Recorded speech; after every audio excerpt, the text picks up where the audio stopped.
Hey, what's up, guys? Welcome back to Think Big Bodybuilding Media. I'm Scott McNally, and today we're going to speak with classic physique competitor, IFBB Pro Terrence Ruffin. Now, Terrence has been making some incredible progress in the past couple of years. I've been wanting to bring him on to talk about that progress and find out what he attributes it to. Plus, he's just starting his prep for the Olympia, so we get to pick his brain a little bit about that. Guys, if you enjoy this content, do me a favor, hit the like button. And if you haven't subscribed yet, please do, because we have several programs coming out each week. We'd love to have you along for all of them. All of our programming is brought to you by TrueNutrition.com. I've got links down in the notes below. Check them out. You can support the show by shopping with them. All right, guys, let's get to Terrence Ruffin. Hey, what's up, guys? Welcome back to Think Big Bodybuilding Media. I'm Scott McNally, and today I'm with Terrence Ruffin, IFBB Pro, this is the first week of Terrence's prep for the Olympia. What's up, man? How you been? I'm good. You're like this is like exclusive, the first person to announce that. No kidding. Is that all right? Am I allowed? Yeah. Okay. Cool. Okay. Breaking news, guys. Cool. Breaking news. Terrence is getting ready for the O right now, man. You looked freaking awesome at the Arnold this year. I think that you definitely, I think you really solidified that you're going to be a threat. I think at the show you're going to do some damage. You've come up so much. Like you've really progressed size-wise, man. I think of what you looked like on the Olympia stage. What was that, 2018? Yeah. 2018, we saw you on the Olympia stage to now. You've grown, man. Upper body has come up a lot. I know talking to John Meadows at the Arnold, he said expect to see even more size for the Olympia, that you guys were going to be pushing. He said Terrence is going to have to suffer that week coming into that show, because we're going to have to pull a little food out to get him to make weight this time. This will be the first time I think you'll have to really push to make weight, huh? Yeah. Last time, I mean, we had to technically do a little bit something different to make weight, but it was really nothing. We kind of, we woke up that morning. I think it was 2 meals, and then I got to John's house. I weighed myself. I was like, oh, I'm a little bit over. So he's like, all right, no more eating and no more drinking until, weigh-in. So, weigh-ins was that night. So, I didn't eat something for maybe 5-6 hours, and I was good. Right on. Well, I'm excited to see how this comes together. And I've been wanting to talk to you about this because like I said, man, you've made a lot of progress, especially this last year or two. And I know we spoke before. You said you haven't been doing a ton different. So maybe we aren't going to have like very specific answers on like you've changed it all and you discovered the light or something like that. But there's got to be some things you've discovered along the way. Now, are you still doing training with Joe Bennett? I know you had been in the past.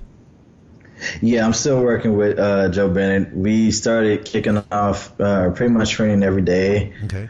About 2 weeks ago.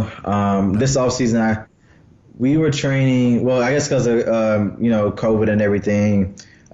Joe's a really good family man, so he just wanted to kind of train at home and be at home with his kids and his wife. Yeah. So for most of this off season, I've been training with him maybe once a week.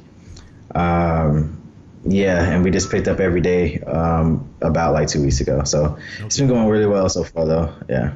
That's cool, man. How long does a workout last with him? I'm trying to get a picture painted here of what your guys' training is like. So what are we talking here? Like what did you train? You just trained with him today then, right? What did you guys do today? Yeah, we did back today. Okay. We started at around 11 and we were done around, so about 2 hours or so, usually.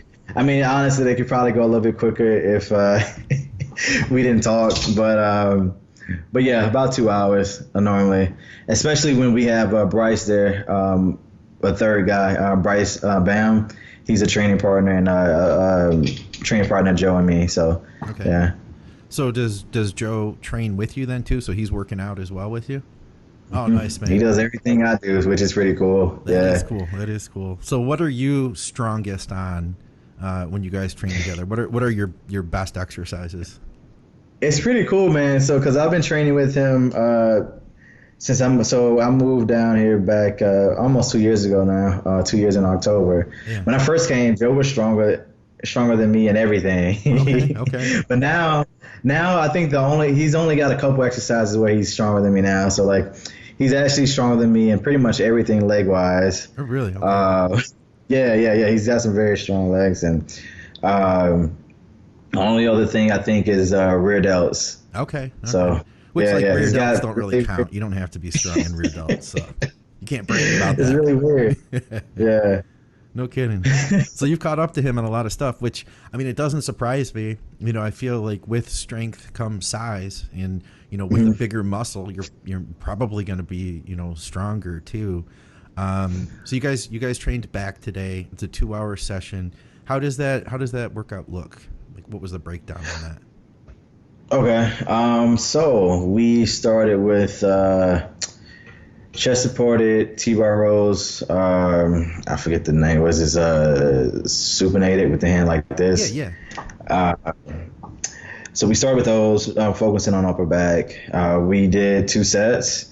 So our working sets are really low. We warm up. So my working set is about 5.5 plates. So we do a lot of warm-up sets to get there. We pretty much go up 1 plate at a time. So 1 plate, 2, 3, 4. I did 4.5. So we did 4 warm-up sets. And then we did the 5.5 as a working set. I got like 5 or 6. And then I did what we call a back-off set, which is we kind of lower the weight a bit. Because if I try to do that same weight again, I would get maybe 1. Yeah, you get buried. And yeah. So that was really that 5 reps, and that was like a really, really heavy 5 reps. Yeah, so we definitely are like one of the low volume trainers. I mean, like if I had to compare, if people know anybody, originally like Arthur Jones and Mike like that, but more recently, we're probably closer to guys like, Dusty Hanshaw and dog crab training, with the volume and taking stuff to failure. Yeah, I love that stuff, man. Yeah. I mean, it's really been working for me, for sure. So that's, the first set's 5.5 plates, 5-6 reps I did. In the second set, I did 4.5 plates, and I got about 7 or 8 there. Okay. So that's kind of how an exercise is laid out. So we did that, then we moved on to single arm pull downs, neutral grip. Okay. 2 sets there. Then 2 sets of a neutral grip row. Sometimes I was using like a prime machine, but I didn't like how free the motion was. Yes. Yeah. Which is actually pretty funny because that's normally a good thing. But I wanted to keep my arms really tight to my body to really engage my lats. So I ended up using the same T-bar row, chest supported T-bar row we have at the gym. Okay. So did that. Then I moved on to so those are like my meat and potato movements. Yeah. There. Then we finished up. What we do at the end is it kind of changes week to week normally. So we finished. It's more like metabolic work, or if you want it, like a layman's term, would be like pump work. So we did like pull-ups, and we supersetted that with hyperextensions, weighted with weight, so hyperextension. So dude, pull-ups can be brutal, man. I don't feel like a ton of people do pull-ups, We did like a weird one. I've seen like Eugene Tao do it. It's where like you're on a Smith machine, and then you have like your feet up on a bench. So like you're in like an L shape. So like your feet are elevated. Yeah. And you're like pulling. Yeah, those. I don't know what those are called, but we did those. Those are the kind of pull-ups we did. Okay. Yeah. So sometimes we'll do that. Sometimes we'll do pullovers, like a drop set or something, like some type of crazy set there. That's the only thing that really varies. But those first exercises stay in my program for months on end. Okay. Yeah. So you guys are going pretty low volume on each exercise. You get a few exercises in there. Is that what you were doing before? Like say 3-4 years ago, or was your volume different back then? It was a lot different. Especially I'd say the biggest change is like my leg day volume is like drastically different. Are you guys even trying to grow your legs? Because I feel like no, not. I mean hamstrings, and they'd be great still. Hamstrings, I'm still working on a bit, but quads and especially abductors, we're not trying to really get much bigger at the moment. But no, I would say like I remember the leg days were very high volume. I didn't really take too much to failure back then with those, but I did still follow the same principles of like progressive overload. Just with that exercise, I noticed like all my good body parts. It's weird. Like I didn't really track anything. I didn't really know too much about training, but my best body parts I intuitively progressively overloaded on them without even really knowing what that was, you know. And I look back, like the stuff I didn't really add much weight to was like my arm stuff, my shoulder stuff, hamstring stuff, you know, but quads, back, chest, I was pretty good at like adding weight to it. But the biggest change, I didn't train the same back then about 2-3 years ago. I first started to really improve once I started training with Joe. I met him 2016 after my first pro win. He was there. And I would come down. I would drive about 6.5 hours to Tampa to come train with him, and I would do that like once a month. And I still was really new, so like I got the gist of like the hypertrophy coach training style, but you know, but I still got a lot of improvements from just like knowing the gist. But since I've been here to kind of actually fully like dive deep into like how things are done, it's been going really, really well. That's awesome, man. I want to dig a couple more things into your back day today.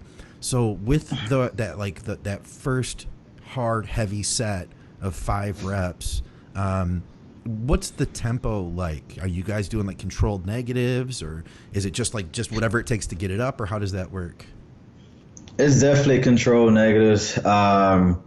I do a pretty. I mean, I go as fast as I can with the concentric portion, but the negatives are definitely controlled and a little bit slower. We don't have an actual like set like 3 seconds or 5 seconds or whatever, but it's definitely controlled, going through the full range of motion, and then once I hit that, like I only count the reps I got on my own. So I got let's say I got 5, and we did maybe an extra 2 or 3 assisted where he helped me get it all the way up. So we do that quite a bit on exercises. We do anywhere from 1 to 3, like I guess assisted reps. For the most part, with the meat and potato stuff, not like the assisted stuff normally. I mean, not the metabolic part. Okay, so I've got one more question on this particular work set now. So how much time do you take to rest between, say, that first set and then the back off set? I'll say around at least around 2 minutes normally. So I know that's a little bit longer than some people, but definitely around 2 to 3 minutes. Usually 2 when me and Joe are training, sometimes 3 when we have Rice there too. Definitely a little bit longer rest periods have helped me quite a bit.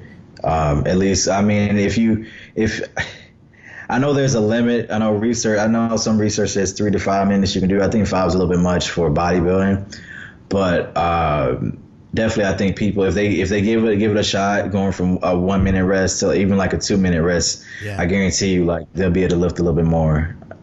So well, especially with what you're doing, it's not like you're just trying to get 8 to 10 and then repeat it 3 times. This is like the heaviest thing that you could do, and you're doing that pretty much right out the gate after you've warmed up. So it makes sense to me. If you're only doing 2 sets, give it that little bit of extra time. Give it that little bit extra time to get. Otherwise, man, because I feel like you said, if you tried to do 5.5 plates again, you just get buried. I feel like if you were to just do it again in 30 seconds, you'd get buried from that too. Honestly, I wouldn't be able to lift it. I've tried, because I mean, a lot of times with exercises, I'll lighten the weight up and still get the same amount of reps. So I know for a fact if I kept the weight the same, I wouldn't get anything out of it. And I think it's weird too. I think about that over the years. I've only been like I could say training this way, like the way it's supposed to be done, for maybe I don't know, a year and a half since I've been here. So a year and a half, almost 2 years now. But I do notice before I moved down here, I thought I was applying, I was trying to apply these principles, but it's hard to explain. But I would say like I thought I was getting to failure, but I really wasn't. You know what I mean? Yeah. Tell me a little bit more about that, because it's, when we talk about intensity, I think is where you're going here. Intensity is such a hard thing to explain on a podcast. You know what I mean? Yeah. I would say intensity is definitely it's a skill, because I can get out of pushing yourself in general is a skill. And I would say for people who excel at pushing themselves and who excel or who are very intense when they train, they know for a fact, like if they say, "Oh, I wasn't training the same way I was 5 years or 10 years ago. I thought I was, but I really wasn't." Yeah. So when they get to that point, where they're a veteran now, they can kind of understand what it is. But like you said, it's very hard for someone who's newer. But I will say that I have trained a couple people. I'm not a personal trainer or anything, but I've trained a couple people at seminars and stuff. And it's really funny because I'll have them pick a weight, and I'm like, all right, how much do you normally get this for? And I'm like, I normally get 10 reps here. Yeah. And when I was in Hong Kong, this guy literally, he was doing 3 plates. He got 10. He wanted to rack it, and I was just looking at him. I was like, dude, those were all really smooth. And I made him do 10 more. Damn. He got 10 more. And honestly, like, I just felt bad for him at that point. I didn't want to kill him, so I let him rack it. But he probably could have did more. So like, it's just, what is it? The art. I'm really reluctant sometimes to give people like RPE, like rate of, observed rate of perceived exertion, just because it's not completely accurate for it's good for people who are advanced, but for even some beginners and even some intermediate people, they don't know how. I mean, it sounds like a quote, but yeah, they don't know how, what they're capable of yet. You know what I mean? It's so true, dude. Yeah, it's pretty cool. Yeah. Yeah, that's so true. Because I can relate in my own life. That kid, the guy that you helped, he got all those extra reps. That may have been, and hopefully it was, like a life-changing, or at least in training speak, a life-changing moment for him in the gym. Mm-hmm. Because you realize then it's like, I can do so much more. Sometimes I feel like for me, it was seeing somebody do that, and for me, and I know you've listened to our shows and stuff, you probably heard me say before, it was like training with Shelby Starnes. I really saw just how much further I could take it. And it sounds like you had a similar experience working with Joe, seeing it firsthand. Yeah. That's cool. Yeah, very much so. Very, very much so.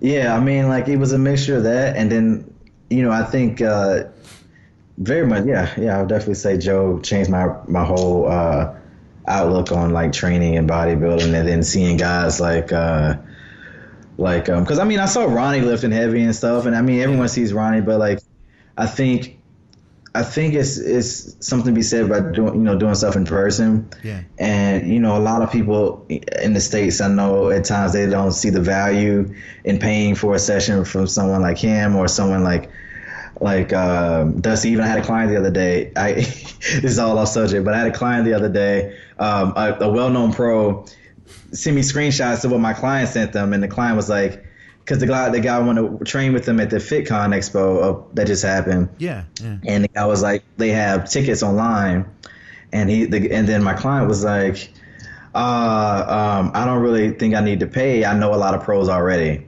Blah blah blah. And I was like, you need to kind of take a step back and understand you can still learn something from people. And like you said, it can be like life-changing when it comes to your training. Yeah. For sure. And I think that's what helped me, because, I mean, if you look at it on paper, this is before Joe he was training Flex Lewis, before he was training Dallas McCarver. I just was really, and technically on paper, bodybuilding-wise, I had more accolades or whatever. But, I was humble enough. I'm like, okay, well, he's at MR40, and I know Ben owns MR40, even though he's not the biggest dude and he's not a pro. Yeah. I see that he's very knowledgeable, and I think I can learn something from him. If that one session didn't go well, then oh well, I drove 6 hours. It is what it is. But definitely, yeah, I think it was a good idea for me to kind of keep. Yeah, it says a lot, dude. It says that you were teachable, which I feel like the more accolades you get, you could be like, do you know who I am? I'm Terrence Ruffin.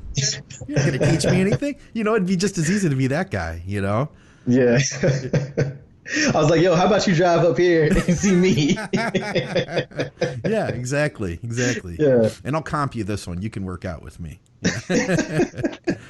Yeah, no kidding, man. That's cool. That's really cool. I feel like we're painting a picture here to answer my question. How have you made so much great progress? Because that does, upper body is what you needed to fill out. Legs had never been a problem for you. Upper body looked great. Great shape, great proportions, just more of it. And it's been so cool, man. As a Terrence Ruffin fan and as a fan of the sport of bodybuilding, it's been very satisfying to me to see you putting this together. So it's been cool to watch, man. I got to tell you. I appreciate it. I'm always being talking about being a fan. I'm a fan of I've always been a fan of Sean Clarita. Oh yeah. And man, like it's pretty cool. Like he's doing the same. Like he's doing something similar. Like I just saw he just posted a photo today of his him starting prep like last year and this year, and he's 10 pounds heavier, just as lean. I'm like, dude, that's cool. I hope I can like make progress like like this guy consistently. And I think that's the biggest thing. Like, and it's why like because people. I keep getting off subject, but that's all right. That's what we're here for. All right. I know a lot of times people put my name, I remember they did like this really cool shot of all like the big name classic guys the first year. And I was like the only one that wasn't in the top 5 up there. A lot of times when people talk about pros, they like, I'm usually in a conversation. I can say that, but like placing wise, I've never been in the top 5. I've placed 6 months, but the other 2 times I'm barely in the top 10 and 9th. The two other times I competed at the Olympia. But I think, I have such a cool fan base because I'm awesome. Like you said, I'm constantly improving each and every year. This year has definitely been the best. Like leading up to that break I had was definitely the best progress I made. But I think people like people that can make progress each and every time. Yeah. Yeah. I think you're right, man. You don't want to see the same guy do the same thing every year, Yeah. It gives us the rest of us hope too. We all want to continue to progress. Bodybuilding, I think in general, and talking about going off topic, like bodybuilding, it's kind of like we are self-improvement focused or driven people. You know what I mean? Yeah. It's like everybody involved in fitness is doing it because there's aspects like we want to achieve things, we want to improve things. That's what attracts us, I think. So yeah, man, seeing our favorite guys continuing to improve, that's a big deal. Hey, I'll go way off topic here, man. Tell me more about going to Hong Kong, because that had to be just a life-altering experience in itself. So yeah, I'll just tell you how I got this trip too, because I think if there's any like pros or stuff listening, this will be a cool story for them to kind of figure out how I get certain seminars and stuff. So honestly, this one was very lucky. This is because of Matt. This is Matt Porter, like, was the reason this happened. No kidding. The guy in Hong Kong, Brian, he was a fan of Matt, and I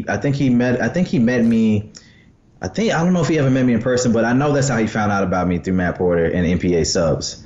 So, I went to Hong Kong 2 years ago, and he said, hey man, if you're ever back in Korea, I'll pay for you a flight to Hong Kong. He said, I can't afford a flight for you to come, from the States, but Hong Kong is, Korea is really close to Hong Kong, so that could be arranged. So I was like, okay.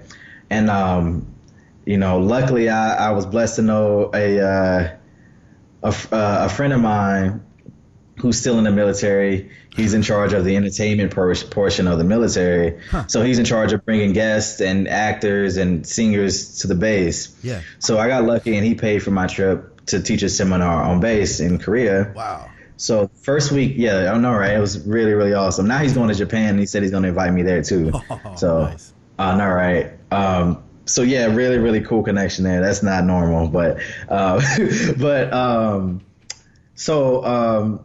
you know, I set that up. I was in Korea, I was in Seoul for about a week doing those seminars, and then he paid for my flight to Hong Kong, and Hong Kong is like, from what I understand, is very different from, you know, the rest of China. That's why, like, when I went, they were having a lot of protests. I wouldn't really call them riots so much, but really a lot of protests because China's trying to, I guess, take back control of Hong Kong because of the amount of money they make, because of they have different laws in Hong Kong for business. Okay. So people can do business a little bit differently than in China. So, and there's a lot of other stuff too, I think, that's different. So when I went, though, it was funny how organized the protests were. And I guess it's similar here. But I remember I had my first day I was supposed to do the seminar. I was like, hey, man, he texted me, so we got to leave an hour early because, you know, they're having a protest here. And I was like, okay. So I got up, I went going. Then, you know, the next day they were around where we were during the seminar. So we had to stay an hour later. So that was different. But I would say, like, culturally wise, meat is really expensive there. Really? That's one thing. Yeah, I was surprised. Like, because I was actually, when I went to Hong Kong, that was like the first, in Korea, that was like the first 2 weeks of my prep with John for the Niagara Falls show. Okay. So that was really, really fun I know a lot of people would freak out, like, oh my God, I'm on prep, I'm traveling. But it was really a cool challenge for me to kind of get all that done. And I think that helped me quite a bit, having all that. I think I do a lot better under stress. For sure, because I mean, that's not the first time I've had to, like, prep, like, while traveling. When 2017, I had a guest posing in El Salvador through 3 or 4 weeks out. Okay. And that's when that hurricane hit Houston, and I ended up being stuck in El Salvador a whole extra week. You're kidding me. So like, yeah. So you were like 2 weeks out by the time you left El Salvador then? Yeah. Wow. Yeah, I was 2 weeks out. Wow. That was cool. That was my best place at the Olympia too. So, you know. Yeah. So you must have had a good gym there and everything. You just kind of hunkered down and stayed there. Mm-hmm. Huh? That's cool. Yeah. And the people that kept me, the promoter of the show, Betty and William Ochoa, they were really, really nice. You know, I stayed in the hotel the first week. We were there for maybe first 3 days I was supposed to be there. It was a nice hotel, but obviously they couldn't afford to pay for a hotel for a whole nother week. So I ended up staying with them, and dude, they treated me very, very, very, very well, man. Honestly, at that point, man, like, I was kind of feeling run down with bodybuilding, but that kind of changed my whole perspective, because like, when I left, Betty, the wife, she started crying because I stayed in her home, and she just was really, you know, honored and privileged. And I'm like, yo, I'm being an asshole. Like, I was upset because, like, I felt like people weren't, like, they didn't really know me. They wanted one thing from me, posing and stuff, and that's cool. I know that's what I'm known for, and I kind of accept that now. But at the time, I was like, I got other stuff to offer too, you know? Yeah. But yeah, it kind of made me sit back and reflect. I'm like, yo, I'm kind of a dick for thinking that way, when, like, these people, you know, I'm just here, and, like, they're happy, and they just love bodybuilding, and that's it. And that's all that matters. You found gratitude, you know, in that situation. Yeah. So that kind of put me on yeah, for sure. Dude, I always like, thankful. You know, I feel like having gratitude in life, it makes, I mean, obviously, yeah, it makes your life just so much better. Because if you really step back and you think about it, it's like, you know, and the reason I ask you about Hong Kong and leads into this too is, you know, with it, you know, the opportunities that we can have in our lives. Like, you didn't say to yourself, like, hey, one day I want to be, you know, a great bodybuilder so that I can travel to Hong Kong. Like, this is just like a side thing. No, but, like, you probably never expected. And now you're getting to, like, travel the world and meet all sorts of cool people and have these experiences, just like because of this great sport, you know. And I think that's pretty cool, you know. Exactly. And it always blows my mind when I hear pros that don't want to go travel somewhere because of whatever reason. It blows my mind. Yeah, I've definitely, you know, money as a competitive bodybuilder, there isn't a lot, but there are, if you know how to leverage, being a pro and leverage, whatever talent you have, you could definitely do cool stuff. So like you said, I being able to travel to do a seminar in Hong Kong is how I, leverage, bodybuilding to make, for my life. Yeah. And going to Seoul or El Salvador or any of that. And even to the point where a couple times I've set up stuff on my own. I did a tour of Europe, and I did it all myself. It was very, very difficult. Okay. And I did a tour in Hong Kong, not Hong Kong, but Houston. I did 3 cities in Houston, and I planned that all myself. One, because I like to travel, but two, I like to meet fans. I enjoy that part a lot. For sure. Yeah. That's cool, man. What was your favorite place to visit in Europe? In Europe, I enjoyed it all. I didn't get to see much. So I started in Spain, then I went to Rome after that. Then from Rome, I went to London, Leeds, and Poole, all in the UK. Oh, nice. And then I went to I finished in France. I would say that's tough. That's really, really tough. I enjoyed all of them a lot, man. I love the food in Spain. Like, they had paella. I stayed in Valencia. Love the culture there. One bad thing is they have these homeless people that hang out in parking lots, and then they act like they're doing you a favor by like pointing at a open spot. Yeah. And they expect to get money, and if you don't give them money, once you leave your vehicle, they slash your tires. Oh, nice. And like they kind of like hold you hostage because like you kind of have to leave your car. You know what I mean? Yeah. And they're gonna stay there. They got all day. We got that in Detroit too. The guy will stand by your car and he'll be like, "Hey, I'm gonna watch your car for you while you're gone." And be like, "Okay, here's a tip, for not breaking into my car." And you kind of have to because Yeah. So that was the one downside about there, but I love Rome. I always wanted to go to Rome since I was a kid. I got to see like the Vatican. That was like amazing. It's huge. And then London. I just enjoyed London. I don't know why I enjoyed London, but I enjoyed it. I enjoyed like there's this small like in a hole in the wall gym that I went to, and I just love I would just wake up in the morning, walk to the gym. I could walk everywhere. I like walking if I can. I would walk. Train there, and then I would just kind of walk. There's this like little restaurant right next to it. I go eat, and it was just kind of like a nice routine. That's cool, man. Yeah, that's one of the coolest things when you, especially too, you find a cool gym, find the stuff that you want, find that little restaurant that's like kind of your place to hang out while you're there. I know too, bodybuilding is really big in the UK. I think that UK is our 3rd biggest follower for the channels. We have the U.S. of course, and then Canada, and I think that's because of Ron. Now Ron brings our Canadian demographic in Victoria. So we've got a bunch of Canadians, and then the UK, and I feel like the guys in the UK are just, they're like, I don't know why, but I feel like they're harder core or something like that. How was your experience there with training and meeting people? Oh man, in London, I actually, I kind of regret not going to like, I think it's King's Gym. Oh yeah. I did try to train with JP when I was there, but he couldn't make it happen. He was like 2 weeks out from his show, and like, so I was like, all right, I don't want to bother you. It's cool. Yeah. But no, it was awesome. Like the gym culture, like it would like.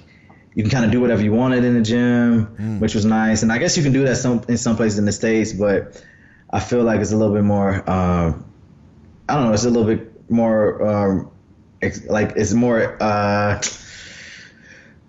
accepted, bodybuilding is in the UK a lot, in a sense. Because I remember I was at the Golds right before I left for Walton Beach. And when I first got there, bodybuilding was, really, really accepted. And by the time I left, I was like in the corner in the gym, and I had to like put up blockades around myself when I posed because So wait, you had to put up blockades. What do you mean? Like, it was like, so they had like these those they have those, what's it called? The Les Mills classes or whatever. Yeah, yeah. And they got those green step up things or whatever color they are. Okay. They had those on like a platform, like a wheel thingy. Mm-hmm. And it was about, 5-6 feet high. And I would just block off, an area so people couldn't see me while I posed. Was that because it just wasn't accepted, or did they tell you like, hey, you need to not be naked in our gym, we want to petition you off? They didn't say that. Okay. They didn't say that. Because I've seen that. Like, there used to be a day, man, when I was younger, you could, any given day in a bodybuilding gym, you could just pull your pants down and flex your legs. Like, that was not an issue. If you do that in the gym today, people will look at you weird. Just saying. Yeah. I had a buddy, he lives in Mississippi. He said he just helped, the guy had his clothes on and he helped him with posing and they canceled his membership. You're kidding. Wow. Yeah. Huh. Had his clothes on and everything. And it's like, yeah, that's not it. So Mississippi, I've heard that's probably like the roughest place I've heard for bodybuilding. No kidding. That's probably why they only have like 3 or 4 shows, like 3 shows in that state, I think. Huh. Yeah. No, I'd never heard that. So yeah. I'll bring us back around though. So you're getting ready for the Olympia. How many weeks out are we? It's we're recording this at the end of August. Olympia is going to be right before Christmas this year, which is so weird to think you're just starting prep for the Olympia in August, It's weird. So we're a little over 16 weeks. So 16 weeks and 3-4 days. Yeah. Okay. Yeah. Right on, man. I'm excited. I'm excited to see the way this unfolds too, because this is such a weird year. I mean, the Arnold was weird. We haven't had many shows since then, really. We'll be lucky to have a couple of more, and then we've got the Olympia. It's going to be at a new venue. The whole thing is going to be brand new, so it'll be interesting to see. Like, our audience member is going to be there. We don't even know. I don't even know some of this stuff. I have no idea. I've heard some things. One thing I will say, it's pretty cool what they're doing at the European Pro Show, where they're giving the top 3 Olympia qualifications. I think that was pretty cool, because I think they only have 2 pro shows happening in Europe, if I'm not mistaken, for like bodybuilders. Okay. They have that one in Romania, maybe. Is the only 2 I know about. Okay, I'm not totally sure. It sounds like you know better than I do at this stage. But I thought that was interesting, and I thought, I heard that they're not having an expo this year, which kind of disappoints me, because I'm like, I only get to hang out and do like meet fans and see y'all, like, and have like an environment to chill with other bodybuilders. Yeah. Like twice a year, the Arnold and the Olympia. Yeah. And like it just kind of sucks, Luckily they've been having a lot of shows in Tampa. Yeah. And I can get my fix. Yeah, they had the Tampa Pro. New York Pro's happening soon. So yeah. It's going to be in Tampa, huh? Mm-hmm. That's crazy. Yeah. New York Pro in Tampa. That'll be cool though. That'll be cool. For sure. Yeah. So I'm excited. To kind of just get out and go to shows a bit. Yeah. Yeah, I hear you, man. So, we're talking about all this traveling that you've gotten to do, all these opportunities you've had in the past, and obviously this has been a year none of us have done a ton of traveling, really. What have you been doing with yourself? Shoot. So yeah, after the Arnold, I had one appearance in Canada, and I got to Canada, and once I made it, literally as soon as I landed, I get in the guy's car. He's like, "So some bad news. The events got canceled," and I'm like, I was like, "All right, well." So that was that. But let me see. That was March. So April, basically, I spent my time buying equipment for my. So I called it the unit. I rented a storage unit for like $80 a month, and I spent maybe like $4 or $5 grand on equipment and put it all in there. And I trained there for about 6 weeks. Little did I know, Florida was like gonna be one of the first people to end the quarantine. So yeah, looking back, I'm like, well, I could have just hung around for 6 weeks and I did other stuff. But hey, you never know. I prepared for the worst. So that's what I did in April, in May time frame. June and July, I've just been working. I moved into a new apartment. I'm really happy about that. I don't know if people heard some of the other interviews I did. last year I wasn't doing really, really great. Still trying to build my business. After leaving the military, got a divorce. So, I was in it really, looking at it, it's not technically a real bad apartment complex I was in, but definitely wasn't great at all. Okay. So now I'm staying in a nice place. And that the first place I like enjoy staying. Like, this is really like the first place I've ever like, I'm going to decorate it and do all this stuff. Yeah. So I've been really happy with that. You're like settling in. So, you're settling in at this place. Yeah. So I've never done it. Like the last place, I didn't put up anything because I'm like, I know I'm not going to be here for more than my lease. I'm not going to renew it. So that's not a good feeling. You don't want to unpack the boxes. You don't feel really at home. Yeah. So, I haven't really been doing much. Set up some stuff for the end of the year. Hopefully, if things open back up, I'll be actually going back to Korea. Oh, nice. In December.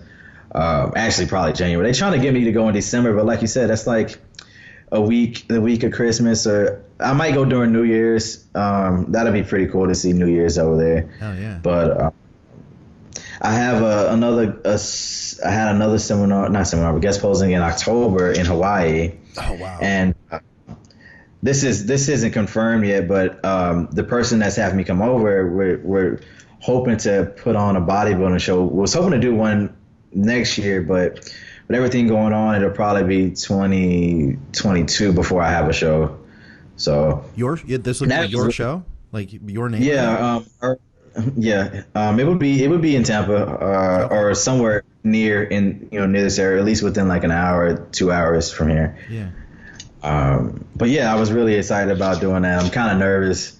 But she runs 3 shows in Hawaii. So I'm like, okay, well, you know what you're doing. You got, 3 shows going on here. Yeah. So, really excited about that stuff coming up. So for a while we were planning that because we thought it was going to be next year. But once everything started getting worse and worse and worse, it was like, okay, we probably need to push it back. Yeah. I had a lot of plans. I know I'm talking about more about plans that I had that got canceled, but because I haven't really been doing too much, just working on my business and getting ready for the Olympia now, just training and stuff. Yeah, it's not really too much to do right now. Yeah, no, I feel like we're all kind of in that same situation, but you've made some really big changes in this past couple of years. Like you said, the divorce, you left the military, moved to Tampa. Man, it's a lot. And I feel like just, from talking to you here, talking to you, on the phone the other day, even talking to you before the show, I feel like you're really getting your head around some of the business aspects of bodybuilding. And you're really doing, I think, a good job at kind of getting what you can out of this, being, as Sean Raid would say, the business of bodybuilding, Yeah. I think this helps me out a lot. Like, I'm a big history buff. I like to look at the past and kind of help, it helps me make decisions. When I was nervous about, am I too short to be a bodybuilder? Then I found Frank Colombo, Danny Padilla, all these guys, Lee Priest. I'm like, okay, well, that's possible. When I think now, like, can you make a living from bodybuilding? And then I'm like, okay, let me find guys like John Meadows, Matt Porter. And those 2 guys were making money before they even became a pro, Yeah. You're making a living from, with bodybuilding as well. If I can make a living. Yeah. So, I look at that. Olympian qualified bodybuilder better damn well be able to make a living. That's all I got to say. But the thing is, like, I look at bodybuilders and a lot of them don't capitalize on it in the moment. You know what I mean? Yeah. So that's what I'm always nervous about. Missing my moment or like doing something too late, which is funny. People all say, "Oh, you're still young," and I know I'm young, but still. So like right now, I'm definitely want to have certain things in life, before I'm too old, or maybe if there's, you never know what's gonna happen in life. You look at guys like. Victor came back from it, but Victor broke his arm. That was crazy. You don't know. You never know what's going to happen. And there's just tons of other stories. Like, what's his name? Chris Dim. He had, he went into surgery and was paralyzed when he woke up. So You I'm gotta be like careful. I definitely. see these bodybuilders doing crazy things on Instagram, like riding mechanical bulls and stuff, and I just shake my head. Yo, I still like to have a little bit of fun, a No, little bit. I I knew I was gonna get some stuff for that. I thought I was gonna get more, honestly. I thought I was yeah, gonna get more. Yeah, I think people are always cool with it until you get injured. Because if I would have got injured, they're like, "Oh yeah, you're I told you stupid," and so. I'm Yeah, like, yeah, yeah, yeah, yeah. but Guys, I'll have to put that clip in right here. Terrence rode this mechanical bull, and my comment was, I was like, man, I was like, the coach in me, the fan in me, is just like, I'm watching. I'm like, just thinking to myself, please don't get hurt. Please don't get hurt. Please don't get hurt. Just fall off. oh Just fall man, off early. It's okay. it was fun. It was fun. It's cool. I mean, yeah. I mean, I'm. I like to have a little bit of fun every now and again, but I'm pretty much a homebody, like safe dude. So it's not too much a worry Yeah. to me. No, I hear you. Yeah, I feel like a lot of bodybuilders are that way, and that's what, like, you have in your house, your apartment that you enjoy. It sounds like where you're at in Tampa is probably a cool spot. You have kind of your groove, your day to day. I know that it's not like this glamorous, life. You, as a pro bodybuilder, you're just like doing your day to day stuff, probably on the computer a lot, on doing your training, all that, man. It sounds like you're in a good place, though. It really does. Yeah, yeah, trying to be. But oh yeah, going back to business wise, like yeah, I'm definitely trying to figure out ways to make more and more, I guess, income.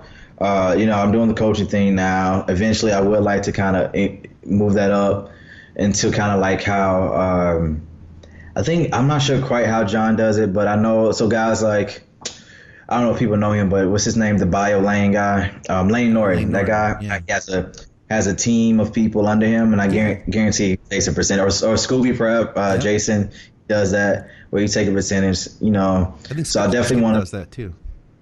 Oh yes, yeah.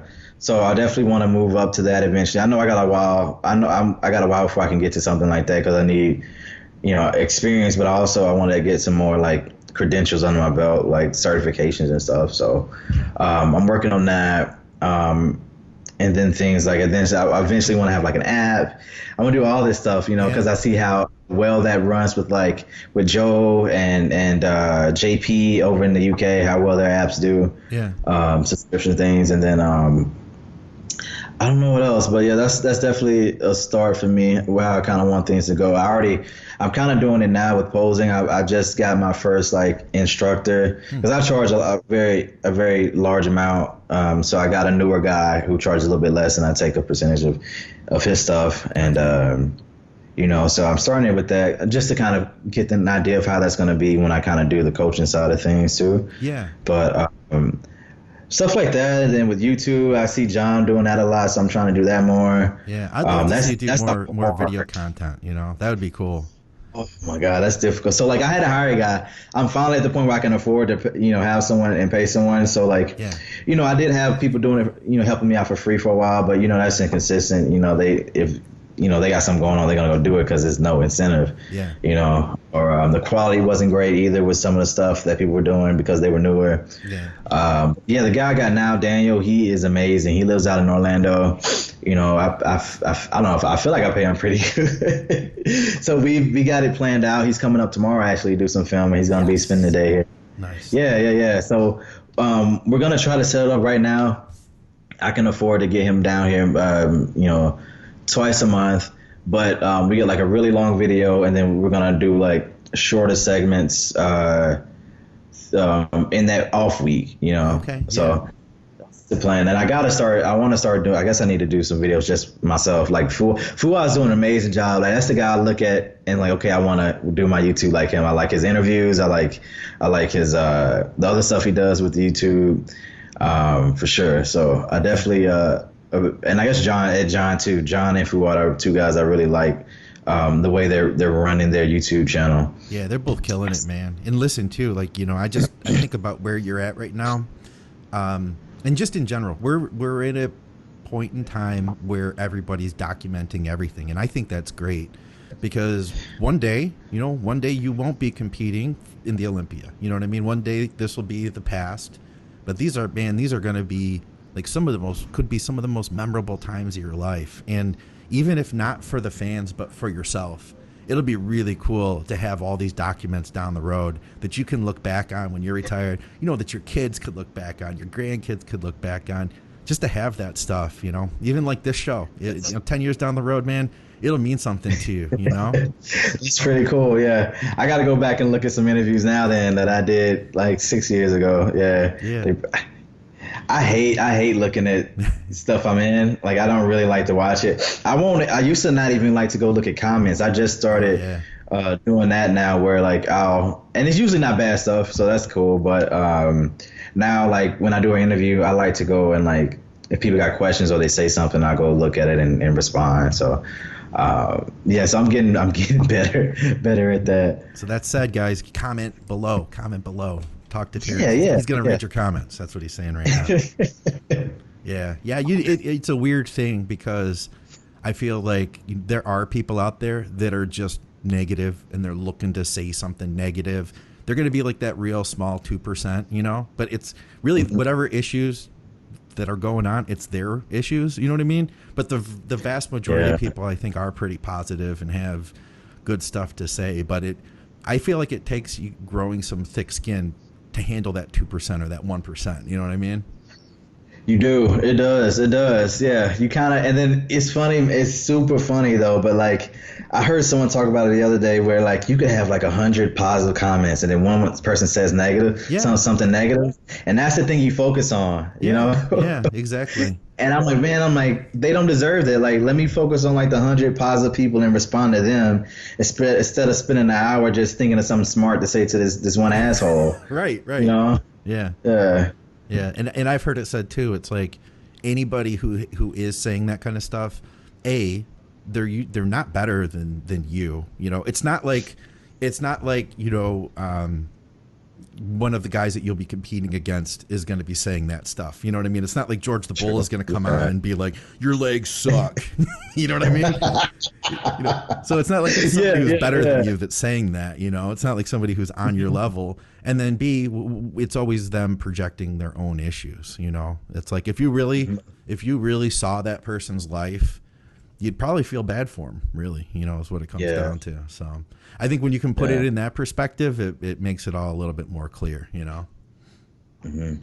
I think a lot of bodybuilders have issue with that though. Like, I know I think I was thinking about this the other day. I think a lot of times, I was thinking about a bodybuilder and how he competed recently and how he gets really upset when he doesn't win.